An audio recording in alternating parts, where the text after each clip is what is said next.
அவர்களுடைய கல்வி வளர்ச்சியை கொண்டு வந்து சேர்க்கிற ஒரு மகத்தான திட்டம் இது. காங்கிரஸ் பேரியக்கம் ஆட்சியில் இருந்தபோது கொண்டு வந்தது.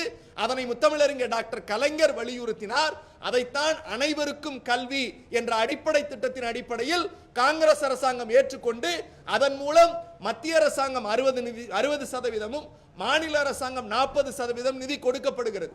இப்போது எங்களுடைய கேள்வி, நேற்றைக்கு மாண்புமிகு தமிழ்நாட்டினுடைய முதலமைச்சர் திராவிட மாடல் நாயகர் முத்துவேல் கருணாநிதி ஸ்டாலின் அவர்கள் ஒரு கேள்வி வைத்தார்.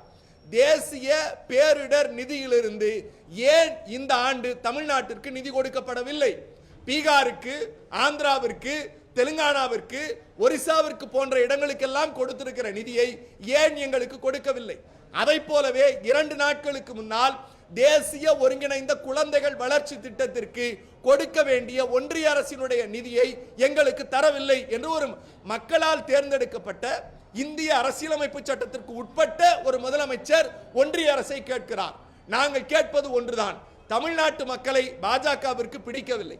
தமிழ்நாட்டு மக்களை பாஜகவை தொடர்ச்சியாக புறக்கணிக்கிறார்கள் என்கிற காரணத்தினால் ஒன்றியத்தில் இருக்கிற அவருடைய அதிகாரத்தை பயன்படுத்தி ஒட்டுமொத்த நிதியையும் மடைமாற்றம் செய்து கபலீகரம் செய்து எங்கள் மக்களின் உணர்வுகளை மட்டுமல்ல எங்கள் பள்ளி பிள்ளைகளினுடைய கல்வியில் பாஜக அரசு கை வைக்கிறது. அந்த பாஜக அரசினுடைய பிரதிநிதியாக இங்கே இருக்கக்கூடிய ஒரு அமைச்சர் இருக்கிறார். அதை கடந்து எதுவும் அறியாத தற்குறியாகிய ஒரு பாஜகவினுடைய மாநில தலைவர் இங்கே இருக்கிறார். நேற்றைக்கு பத்திரிகையாளர்கள் ஒரு அற்புதமான ஒரு கேள்வி கேட்டீர்கள். தமிழ்நாட்டில் இங்கே இருக்கிற பள்ளிகளில் தமிழ் கட்டாய பாடம் இல்லை என்று சொல்லி எங்களுடைய நாடாளுமன்ற உறுப்பினருடைய ஒரு பள்ளியின் என்று சொல்லக்கூடிய அந்த பிரவுசரை காட்டி இதில் ஆங்கிலம் தான் கட்டாய மொழி என்று காட்டினார். நான் பத்திரிகையாளர்கள் வாயிலாக தமிழ்நாட்டு மக்களுக்கு சொல்லுகிறேன், திராவிட முன்னேற்ற கழகம் என்பது என்றைக்கும் இந்தி திணிப்பிற்கு எதிரி. I am repeating my word. We are against Hindi imposition தானே தவிர இந்திக்கு எதிரி அல்ல. ஆனால் ஒன்றிய பாஜக அரசினுடைய நோக்கம் என்பது ஹிந்தி, ஹிந்து, ஹிந்துத்துவா என்கிற அடிப்படையில் ஹிந்தியை முதலில் திணித்து சமஸ்கிருதத்தை கொண்டு வருகிற அயோக்கியத்தனத்தையும் எழுத்து வடிவம் கூட இல்லாத ஒரு மொழிக்கு கோடிக்கணக்கான ரூபாயை ஒதுக்கி எங்கள் தாய்மொழியான தமிழ் மொழியை புறக்கணிக்கிற செயலை ஒன்றிய பாஜக அரசு செய்கிறது. இதையெல்லாம் கணித்துதான் எனக்கு பின்னால் இருக்கிற முத்தமிழறிஞர் டாக்டர் கலைஞர் இருக்கிறாரே, அவருடைய ஆட்சி காலத்தில் போடப்பட்ட சட்டம் 2006ஆம் ஆண்டு முத்தமிழறிஞர் கலைஞர் சொன்னார், தமிழ்நாட்டில் இருக்கக்கூடிய அனைத்து பள்ளிகளும் என்பது அரசு பள்ளிகள் மட்டுமல்ல, மெட்ரிகுலேஷன், சிபிஎஸ்இ, ஐசிஎஸ்இ இப்படி தமிழ்நாட்டில் இருக்கக்கூடிய அனைத்து பள்ளிகளிலும் தமிழ் கட்டாய பாடம்.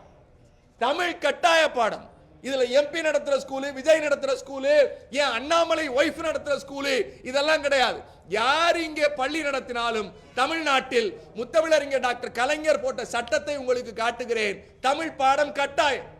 இந்த அடிப்படை அறிவு கூட 2006ல சட்டம் போட்டோம் சார். இன்னைக்கு 2025.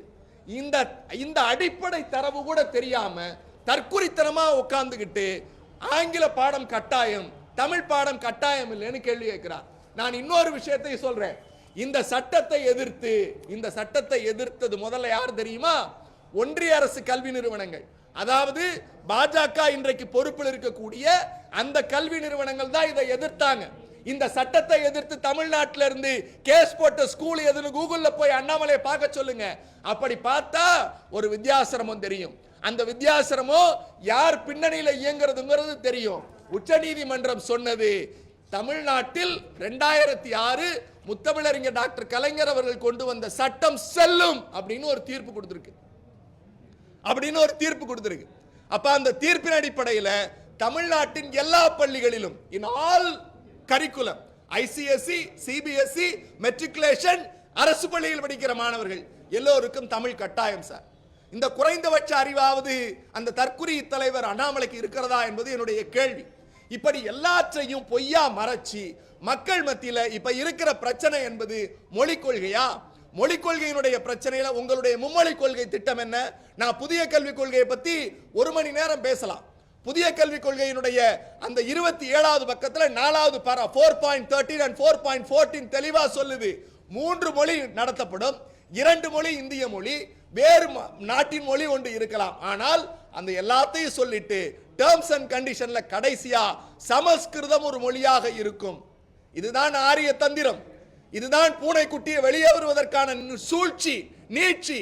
கேட்டா உங்க பிள்ளைங்களா இந்தி படிக்குது, உங்க பிள்ளைங்களா இந்தி படிக்குது, எங்க பிள்ளைங்க இந்தி படிக்கலங்கிறார். நான் அண்ணாமலைக்கு சொல்லுகிறேன், இங்க யாரும் இந்திக்கு எதிரி இல்லை. நாங்கள் தொடர்ச்சியாக சொல்லுகிறோம், சட்டப்பூர்வமாக எங்களுக்கு கிடைக்க வேண்டிய உரிமையை ஒன்றிய பாஜக அரசு தடுக்கிறது. அதை தட்டி கேட்பதற்கு தகுதி இல்லாத இங்கே உட்கார்ந்து கொண்டு இவர்கள் பள்ளி நடத்துகிறார்கள், அவர்கள் பள்ளி நடத்துகிறார்கள் என்று சொல்லுவது மடமைத்தனம், பேடிமைத்தனம். எங்க தலைவரை பார்த்து கெட் அவுட் மோடின்னு சொல்லி பாருன்னு, கெட் அவுட் மோடின்னு சொல்லி பாருங்கிறார். மரியாதைக்குரிய துணை முதலமைச்சர், மக்களால் தேர்ந்தெடுக்கப்பட்டவர், நின்ற தேர்தலில் எதிர்த்து நின்ற அனைவரும் டெபாசிட் இழந்தவர்கள், இன்றைக்கு கோடான கோடி இளைஞருடைய நம்பிக்கையாக இருக்கிற மாண்பிற்கு மரியாதைக்குரிய துணை முதலமைச்சரை பார்த்து ஒருமையில் விழிக்கிறார்.